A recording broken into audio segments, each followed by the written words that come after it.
पंढरपूर नगर परिषदेची निवडणूक उद्या त्यासाठी मतदान होतं आहे आणि या निवडणुकीचा निकाल लगेच दुसऱ्या दिवशी 3 तारखेला होणार आहे. पंढरपूर नगर परिषदेच्या निवडणुकीसाठी जरी नगराध्यक्षपदाला 5 उमेदवार रिंगणात असले तरी खरी लढत ही प्रशांत परिचारक गटाचे म्हणजेच भारतीय जनता पार्टीच्या नगराध्यक्षपदाच्या उमेदवार श्यामलताई शिरसट आणि तीर्थक्षेत्र विकास आघाडी म्हणजेच भगीरथ भालके यांच्या गटाच्या त्यांच्याच पत्नी डॉक्टर प्रणिताताई भगीरथ भालके या 2 उमेदवारामध्ये खरी लढत होणार आहे. आता जेव्हा ह्या 4-6 दिवसाचा प्रचाराच्या कालावधीमध्ये आपण जेव्हा या निवडणुकीकडे बघितलं तेव्हा तटस्थपणे जर आपण बघितलं तर या निवडणुकीमध्ये काही कारणं अशी आहेत ज्यामुळे भालकेंचा पराभव होऊ शकतो. नमस्कार, मी सचिन कुलकर्णी आणि आपण पाहताय शिवशाही न्यूज. आता या निवडणुकीमध्ये भालकेंचा पराभव झाला तर त्याची कारणं काय असतील याविषयी जेव्हा आपण चर्चा करतो त्यावेळी भालकेंचा सातत्यानं का पराभव होतोय याचेही कारणमीमांसा किंवा त्याची कारणं आपण पाहिली पाहिजेत. भगीरथ भालके यांचा यापूर्वी जिल्हा परिषदच्या निवडणुकीमध्ये पराभव झालेला आहे, पोटनिवडणुकीमध्ये पराभव झालेला आहे, विठ्ठल सहकारी साखर कारखान्याच्या निवडणुकीमध्ये पराभव झालेला आहे आणि 2024च्या विधानसभा निवडणुकीमध्ये देखील पराभव झालेला आहे. बरं, या निवडणुकीमध्ये या पूर्वीच्याही निवडणुकीमध्ये वातावरण त्यांच्या विरोधात होतं का तर तसं फारसं नव्हतं. यापैकी जिल्हा परिषदेची निवडणूक जर आपण थोडीशी सोडली तर या झालेल्या पोटनिवडणूक असेल किंवा विठ्ठल सहकारी साखर कारखान्याची निवडणूक असेल किंवा परवाची विधानसभा निवडणूक असेल, या 3ही निवडणुकीमध्ये अतिशय चांगलं वातावरण, सुरुवातीचा अतिशय चांगला पिकअप भालके गटाने घेतला होता, म्हणजे भगीरथदादांनी घेतला होता.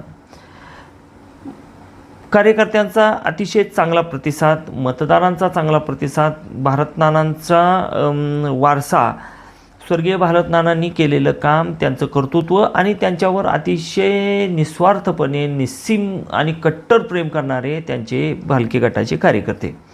खरं तर भालके गटाच्या कार्यकर्त्यांसारखे एवढे कट्टर कार्यकर्ते क्वचितच कुठल्या तरी राजकीय पुढाऱ्यांना मिळाले असतील, अन्यथा कोणत्याही राजकीय नेत्यांना एवढं प्रेम करणारे कार्यकर्ते मिळत नाहीत.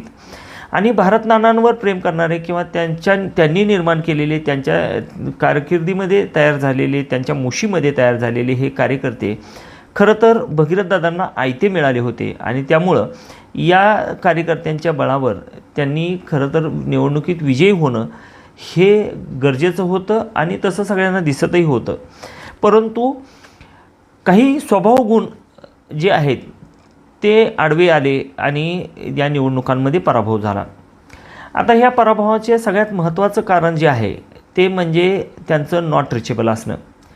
आता स्वतः भगीरथदादा हे मान्य करत नसले तरीही आत्तापर्यंत आपण हे अनुभवलेलं आहे किंवा पंढरपूरच्या जनतेने, मंगळवेढ्याच्या जनतेने, त्यांच्या पदाधिकाऱ्यांनी, कार्यकर्त्यांनी हे अनुभवलेलं आहे की कुठलीही निवडणूक झाली की हे ते गायब होतात आणि थेट पुढच्या निवडणुकीलाच मतदारसंघात येतात.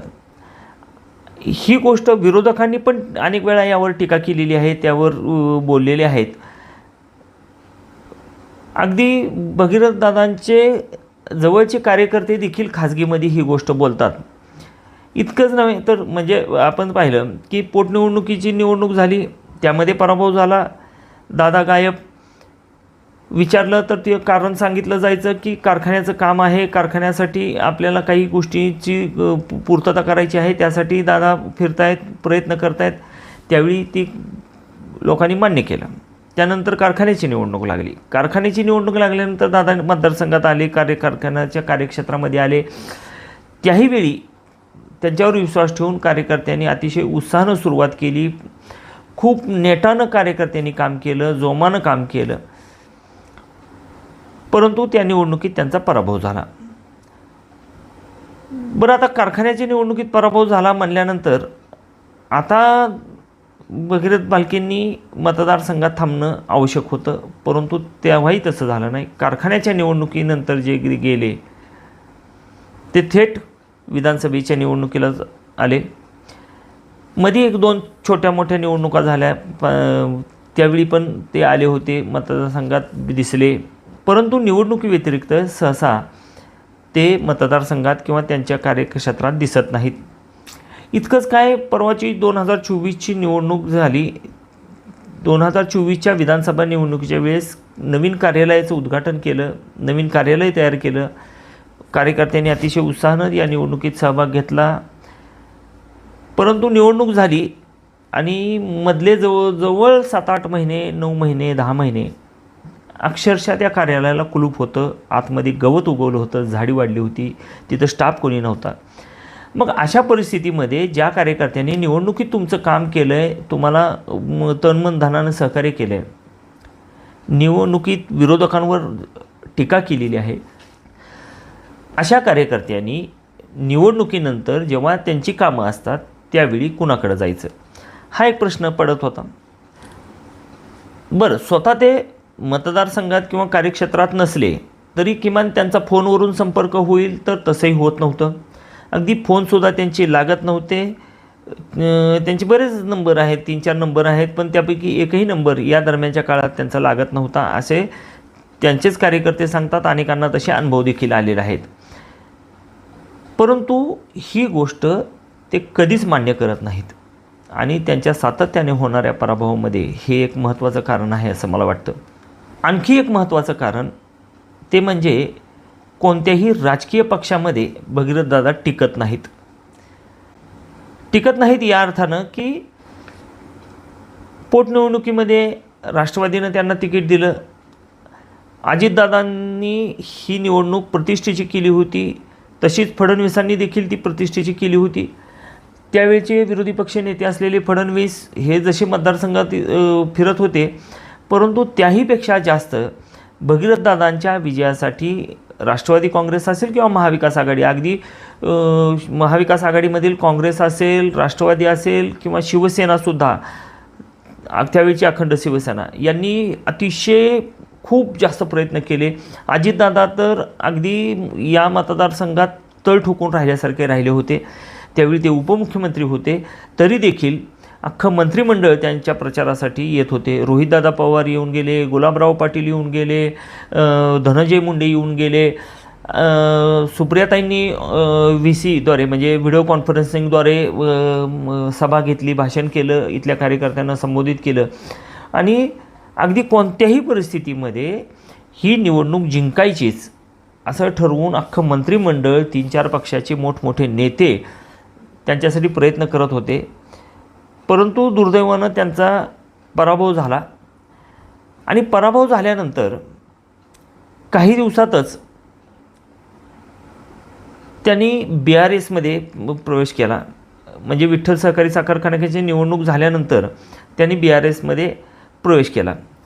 बरं, BRSमध्ये प्रवेश केला, पण तिथेही ते फार काळ रमले नाहीत. तिथूनही काही दिवसातच त्यांनी U-टर्न घेतला आणि विधानसभेच्या निवडणुकीच्या वेळेस 2024च्या त्यांनी आधी राष्ट्रवादीकडे तिकीट मागितलं.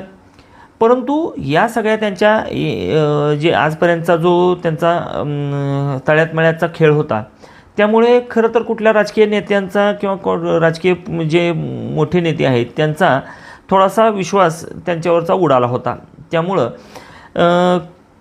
पंढरपूर मंगळवेढा मतदारसंघात खरं तर तुतारीचं तिकीट म्हणजे राष्ट्रवादी शरदचंद्र पवार पक्षाचं तिकीट त्यांना मिळायला काही हरकत नव्हती. परंतु पवारसाहेबांचा थोडासा अविश्वास होता. तो विश्वास संपादन करण्यात भालके कमी पडले आणि नेहमीप्रमाणे ऐनवेळी चुकीचा निर्णय घेऊन पवारसाहेबांच्या परस्पर त्यांनी काँग्रेसचं तिकीट आणलं. त्यामध्ये प्रणितीताई शिंदे ज्या खासदार आहेत त्यांनी त्यांना सहकार्य केलं. सहकार्य त्यांचं मिळालं ह्याबद्दल दुमत नाही, परंतु थोडासा संयम बाळगून जर पवारसाहेबांच्या राष्ट्रवादीचं तुतारीचं तिकीट त्यावेळी घेतलं असतं, त्यावेळी तुतारीची इतकी महाराष्ट्रामध्ये हवा होती, प्रचंड हवा होती की आपण पाहतो ना, सोलापूर जिल्ह्यातच 11 पैकी 4 जे 10 पैकी 4 संपूर्ण महाराष्ट्रात 10 आणि सोलापूर जिल्ह्यात 4 निवडून आलेत. आणि भगीरथ भालके हे जर तुतारीच्या चिन्हावर त्यावेळी निवडणूक लढवत असते तर निश्चित त्यांचा त्या निवडणुकीमध्ये विजय झाला असता. परंतु आतताईपणा नडला आणि ऐनवेळी त्यांनी काँग्रेसचं तिकीट घेतलं. आता महाविकास आघाडीच्या जागा वाटपामध्ये ही जागा पंढरपूरची राष्ट्रवादीच्या वाटणीला आलेली असताना जर तुम्ही काँग्रेसचं तिकीट घेतलं तर राष्ट्रवादी कशी ही जागा सोडेल, म्हणून राष्ट्रवादीनं इथं त्यांचा उमेदवार दिला आणि मैत्रीपूर्ण लढतच्या नादामध्ये राष्ट्रवादीच्या उमेदवारानं जी काही 10 हजार मतं घेतली ती खरं तर तुमची मतं होती आणि तुमचा पराभव 7-8 हजार 7-7.5 हजार मतांनी झाला आहे. म्हणजे हातानं तुम्ही स्वतःचा पराभव ओढून घेतला. यामध्ये कोणत्याही राजकीय पक्षामध्ये न टिकणे आणि तिथल्या शीर्ष नेतृत्वावर विश्वास न ठेवणे, त्यामुळं तुमच्यावरचा त्या नेत्यांचा देखील विश्वास उडणे हे एक कारण महत्त्वाचं आहे. आणखी एक भगीरथ भालके यांच्या स्वभावातला एक हा गुण आहे की दोष आहे हे आता तुम्हीच ठरवा. परंतु त्यांच्या आजूबाजूला असलेल्या खुशमस्करी, स्तुतीपाठक आणि स्वार्थापायी किंवा गोड बोलून त्यांना झाडावर चढवणारे लोक आहेत, त्यांच्यावर त्यांचा लगेच विश्वास बसतो. गोड बोलणारा माणूस हा घातकी असतो. ऐनवेळी तो आपला घात करतो, ऐन लढाईच्या वेळी तो आपली साथ सोडतो, त्याचा स्वार्थ संपल्यानंतर तो आपल्याला लाथाडतो. ही त्रिकालाबाधित सत्य. जगामध्ये कुठेही जा तुम्ही अति गोड बोलणारे, तोंडावर खूप स्तुती करणारे, अति गोड बोलून तुमचं वारेमाप कौतुक करणारे लोक हे नेहमी घातक असतात. ते त्यांच्या काहीतरी हेतूनं किंवा त्यांच्या स्वार्थानं तुमच्याजवळ आलेले असतात. ही गोष्ट लक्षात घेतली पाहिजे. एकंदरीतच माणसांची पारख करण्यात थोडेसे भगीरथदादा कमी पडतात आणि त्यामुळं ह्या गोष्टी होतात. आणि त्यांना जर कोणी सल्ला दिला किंवा एखादी त्यांची चूक दाखवली किंवा त्यांच्यातले एखादा दोष दाखवला तर त्या व्यक्तीला ते शत्रूप्रमाणे बघतात, त्याला आपला दुश्मन समजतात. त्यामुळं काय होतं की तुकाराम महाराजांनी सांगितलेलं आहे की निंदकाचे घर असावे शेजारी. हे आपण भाषणात बोलताना करतो, पण त्याचं आचरण करताना मात्र तसं करत नाही. आणि आपल्याला आपल्या चुका दाखवणारा माणूस नेहमी आपल्याला वाईट वाटतो किंवा तो आपल्याला शत्रू वाटतो. आणि खुशमस्करी जे आहेत ते वारेमाप तुमची स्तुती करतात, कौतुक करतात, तुम्हाला अनाठाई तुमचं कौतुक करतात. त्या लोकांवर किती विश्वास ठेवायचा हे आपण जाणलं पाहिजे. माणसांची पारख केली पाहिजे. आणि तेच ते स्तुती करणारे, गोड बोलणारे, कामापुरते बोलणारे, तुम्ही निवडणुकीत उतरला की तुमच्या ठिकाणी येऊन बसणारे हे जे लोक आहेत ते तुमचा वेळोवेळी निवडणुकीत घात करत आलेले आहेत. घात म्हणजे काय, ते प्रत्यक्ष काही करत नसतील, पण त्यांच्या स्तुतीमुळे तुम्ही अनावश्यक आत्मविश्वास, आत्मविश्वास, फाजील आत्मविश्वास निर्माण होतो. आणि त्यामुळं काय होतं की आपल्या चुकांकडे किंवा आपल्या उणिवांकडे आपलं दुर्लक्ष होतं आणि त्या उणिवा आपल्या ऐनवेळी घात करतात.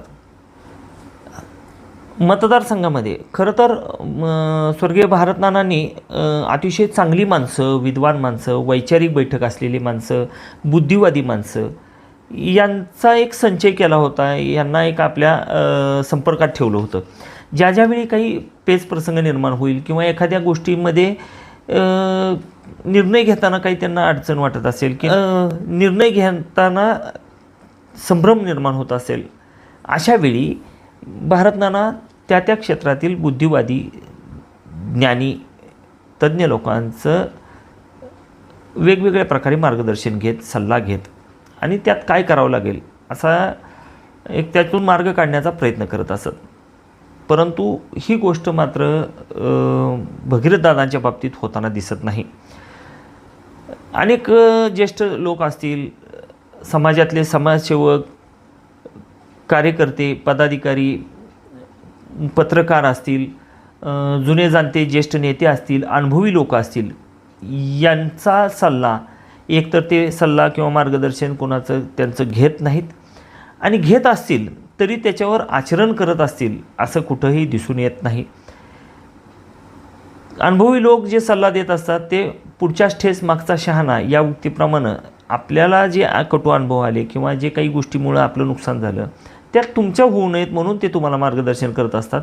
परंतु अशाही गोष्टींकडं आपण दुर्लक्ष करून चालतो, त्याचा परिणाम आपल्या यशावर होत असतो आणि तो तसा झालेला आजपर्यंत दिसून आलेला आहे. असं म्हणतात की अपयश ही यशाची पहिली पायरी आहे. परंतु तसं का म्हटलं जातं, तर पहिल्या पायरीवर ज्या काही अडचणी आपल्याला आल्या, ज्या काही आपल्या हातून चुका झाल्या, अपयश येण्यामागची कारणं काय आहेत याची कारणमीमांसा होणं, त्यावेळी झालेल्या चुकांमध्ये दुरुस्ती करणं, पुढच्या वेळी त्या चुका होणार नाहीत याची काळजी घेणं, यामुळं अपयशाला यशाची पहिली पायरी म्हणतात. पण त्या चुका, त्या गोष्टी, झालेल्या गोष्टींची कारणमीमांसा न करणे हे यशाची पायरी होऊ शकत नाही. उलट ते वारंवार आपल्याला अपयश देणारं ठरतं. त्यामध्ये झालेल्या पराभवांची कारणमीमांसा कधीही झालेली दिसत नाही. दुसरी गोष्ट, त्यावेळी झालेल्या चुका जाणून घेतल्या जात नाहीत. कुणी जाणीव करून दिली तर त्याच्यावर अंमलबजावणी होत नाही, त्या चुकांमध्ये दुरुस्ती होत नाही आणि पुढच्या वेळी त्या चुका होणार नाहीत याची काळजी तर अजिबात घेतली जात नाही.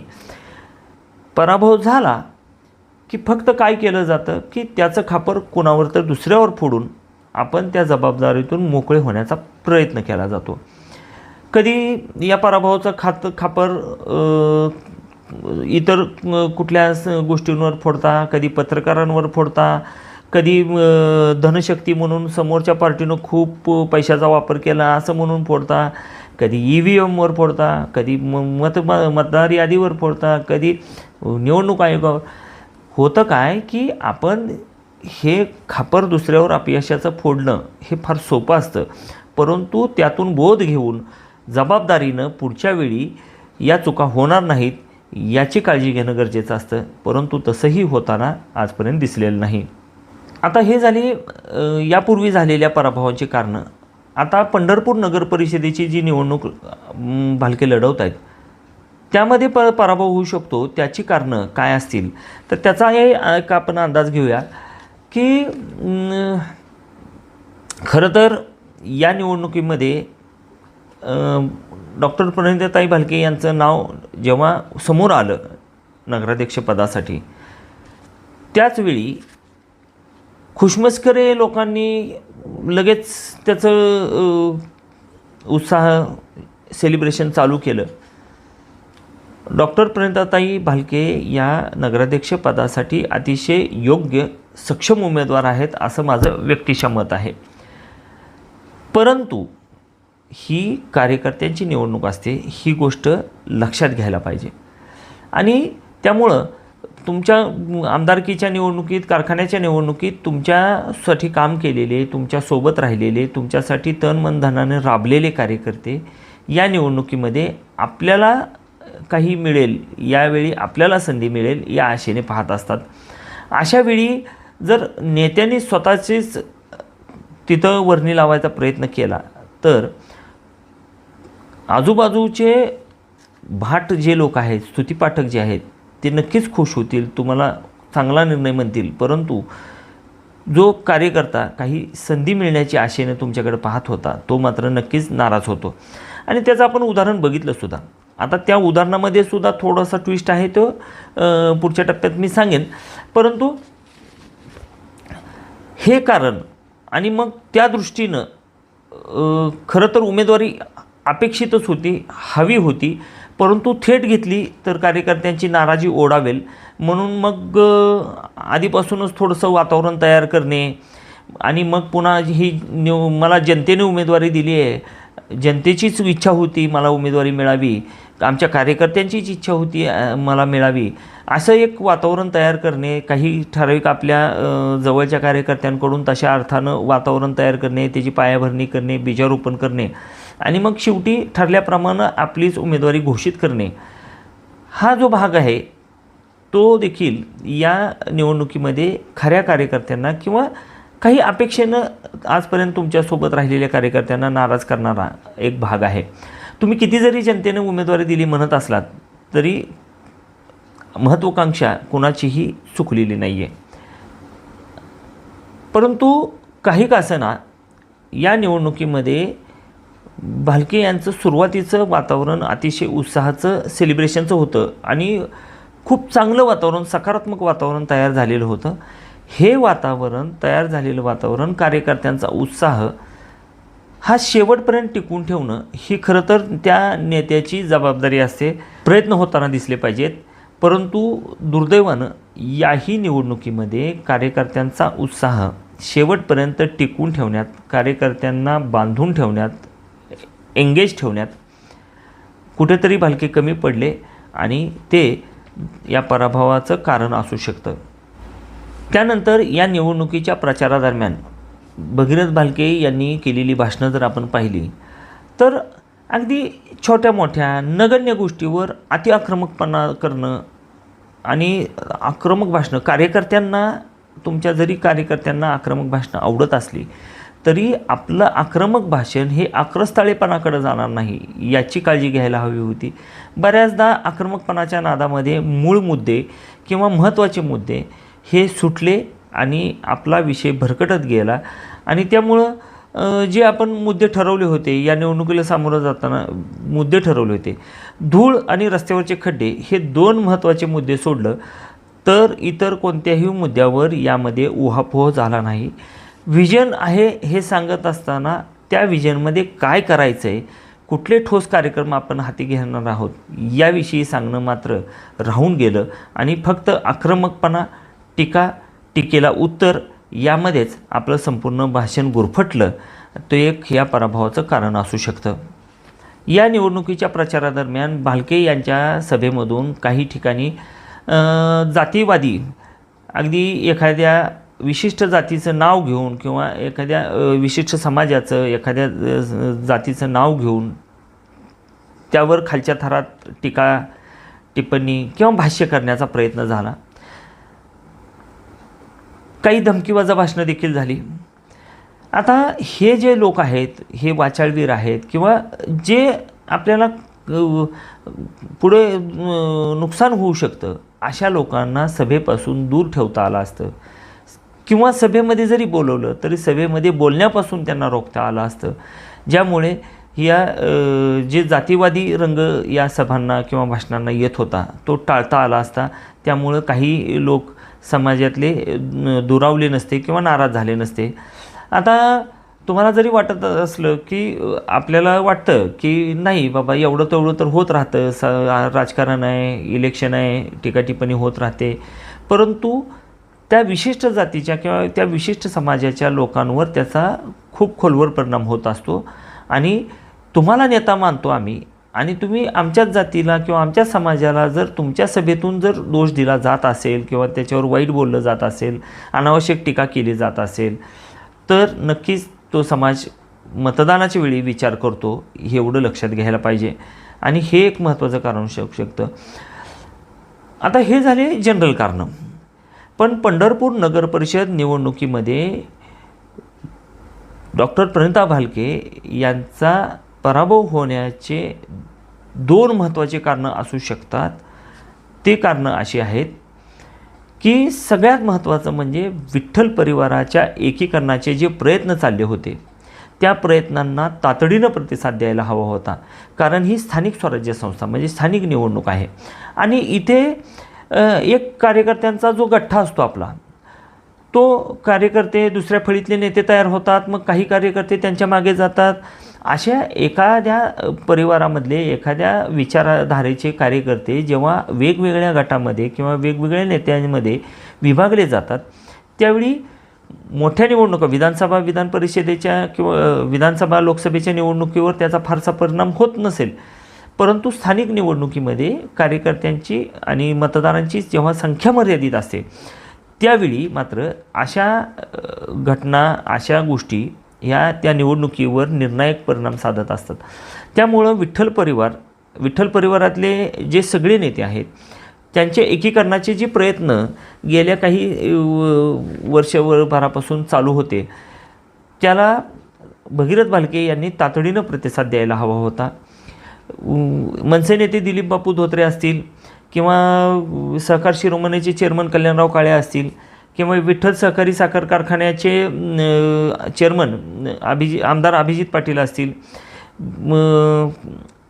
अनिलदादा पाटील असतील, अनिलदादा सावंत असतील, गणेश पाटील असतील, युवराज पाटील असतील, या सगळ्यांची एक मोठ बांधणं आणि खरं तर ही मोठ तुम्ही बांधून, तुम्ही पुढाकार घेऊन त्याची एक मोळी बांधणं, त्याचं नेतृत्व विठ्ठल परिवाराचं करणं अपेक्षित असताना जे काही दिलीप बापूंसारखे किंवा चेअरमन कल्याणराव काळेसारखे लोक प्रयत्न करत होते, त्याला देखील आपण सुरुवातीला पटकन जो म्हणजे तुम्ही प्रतिसाद दिला, नंतर एकीकरण झालं, पुन्हा ते 4 दिवसाचं ढाई दिल सुलतानी ठरली, ते झालं.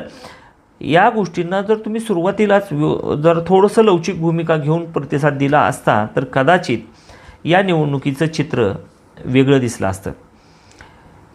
परंतु त्यातही आपण कमी पडलात आणि आता तुम्ही जरी सांगत असला की सगळे विठ्ठल परिवाराचे नेते आम्ही एकच आहोत, त्यांचा आम्हाला अतून पाठिंबा आहे, परंतु वास्तव हे आहे की आमदार अभिजित पाटील यांनी त्यांचं राष्ट्रवादीचं स्वतंत्र पॅनल म्हणजे विठ्ठल परिवर्तन विकास आघाडीचं स्वतंत्र पॅनल लावून निवडणूक लढवलेली आहे. बऱ्याचशा जागांवर त्यांनी उमेदवार दिलेले आहेत, त्यांचे व्यवस्थित प्रचार यंत्रणा झालेली आहे, अभिजित पाटील यांच्या सभा झालेल्या आहेत.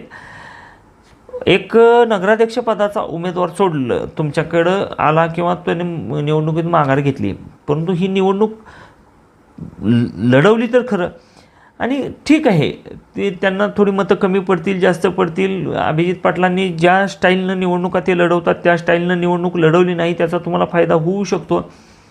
परंतु विठ्ठल परिवर्तन विकास आघाडीला जे काही 4-2 मतं जातील, 10-12 मतं जातील, भले 2 मतं जातील, पण ती सगळी मतं ही तुमची आहेत ही लक्षात घ्या.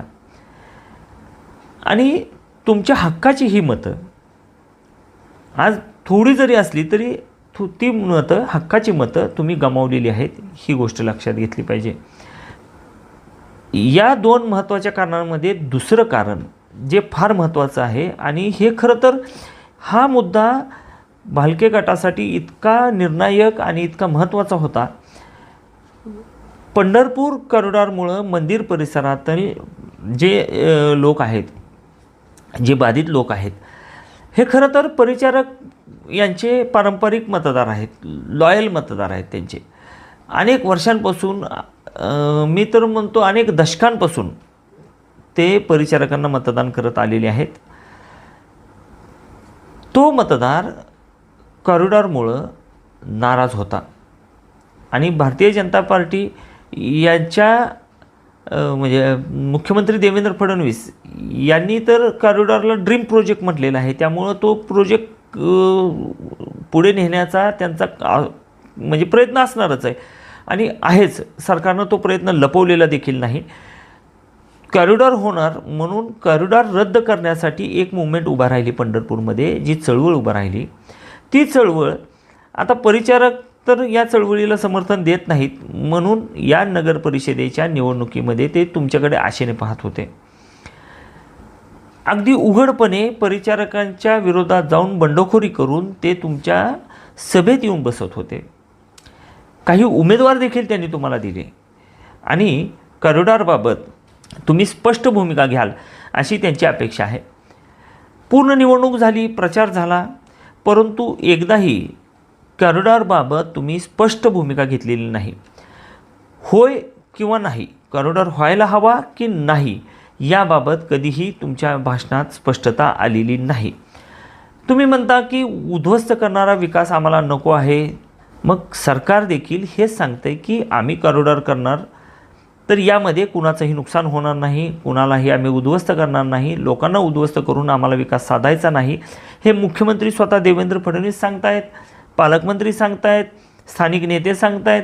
जे भारतीय जनता पार्टीचे नेते विठ्ठलाच्या दर्शनाला येतात तेव्हा त्यांना हा प्रश्न विचारला जातो आणि ते देखील हेच सांगतात की कुणाचंही नुकसान किंवा कुठल्याही व्यक्तीला नुकसान करून त्यांना बाधा आणून आम्हाला कॉरिडॉर करायचा नाही, तर त्यांचा विश्वास संपादन करून त्यांना त्यांचं योग्य पुनर्वसन करून किंवा जे काही त्यांचं मत आहे ते विचारात घेऊनच आम्ही कॉरिडॉर करणार आहोत हे ते सांगत आलेले आहेत. आणि तुम्ही देखील वेगळ्या शब्दात तेच भूमिका मांडलेली आहे की विकासाला आमचा विरोध नाही, परंतु उद्ध्वस्त करणारा विकास आम्हाला नको. म्हणजे काय की कॉरिडॉर झाला तर हरकत नाही, पण उद्ध्वस्त व्हायला नको. जी भूमिका सरकारनं मांडली तीच तुम्ही पण मांडली. यामध्ये तुम्ही स्पष्ट भूमिका घ्यायला पाहिजे होती. कारण जे तुमच्याकडं आलेले लोक आहेत, मंदिर परिसरातले असतील, त्या कॉरिडॉर मुवमेंटमधले असतील, त्यांचं एकच घोषणा आहे, एकच जिद्द, कॉरिडॉर रद्द. तुमच्या भाषणात एकदाही आमची सत्ता नगर परिषदला आली तर कॉरिडॉर रद्द करण्यासाठी आम्ही पूर्णपणे प्रयत्न करू, ताकद लावू, असं कुठंही तुम्ही वक्तव्य केलं नाही किंवा त्या लोकांना आश्वासन दिलेलं नाही. त्यामुळं कॉरिडॉर रद्द करण्यासाठी तुमच्यासोबत आलेली लोक देखील आज संभ्रमात आहेत की कॉरिडॉरबाबत नेमकी तुमची भूमिका काय.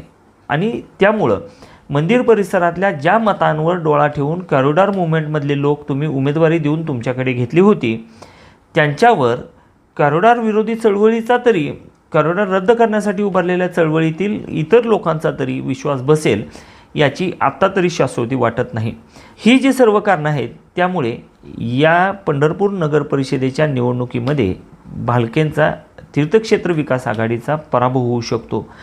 किमान या तरी निवडणुकीत त्यांना यश मिळावं अशा मी शुभेच्छा देतो. आणि याविषयी आपलं काय मत आहे आम्हाला कॉमेंट करून नक्की सांगा.